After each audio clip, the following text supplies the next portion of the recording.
فرقے والے کہتے ہیں کہ جو بندہ کبیرہ گناہ کرتا ہے وہ بندہ ہمیشہ ہمیشہ کے لیے جہنم میں رہے گا، لیکن اہل سنت کا یہ موقف ہے کہ جو بندہ گناہ کبیرہ کرتا ہے تو وہ بندہ ہمیشہ ہمیشہ کے لیے جہنم میں نہیں رہے گا۔ اس پر ہماری دلیل یہ ہے کہ امام بخاری علیہ رحمہ حدیث پاک کو نقل کرتے ہیں، فرماتے ہیں کہ حضرت سیدنا ابو ذر غفاری رضی اللہ تعالیٰ عنہ فرماتے ہیں،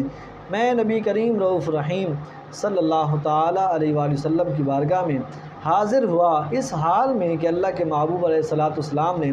سفید رنگ کے کپڑے زیب دن فرمائے ہوئے تھے اور آپ آرام فرما رہے تھے۔ پھر دوبارہ میں حضور کی بارگاہ میں حاضر ہوا تو اللہ کے محبوب علیہ السلام اس وقت بیدار ہو چکے تھے۔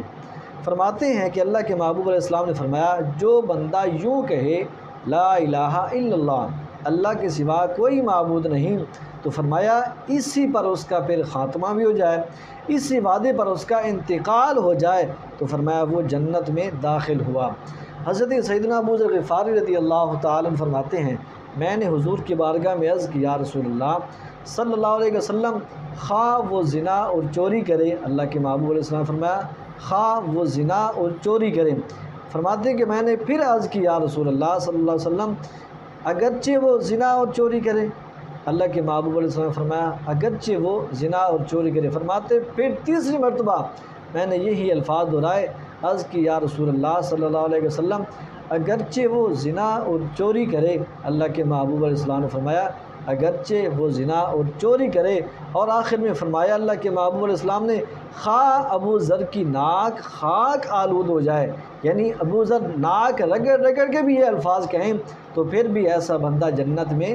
داخل ہوگا۔ تو پتہ چلا کہ جو بندہ گناہ کبیرہ کرتا ہے وہ ہمیشہ ہمیشہ کے لیے جہنم میں نہیں جائے گا، اور گناہ کبیرہ کرنے سے بندہ کافر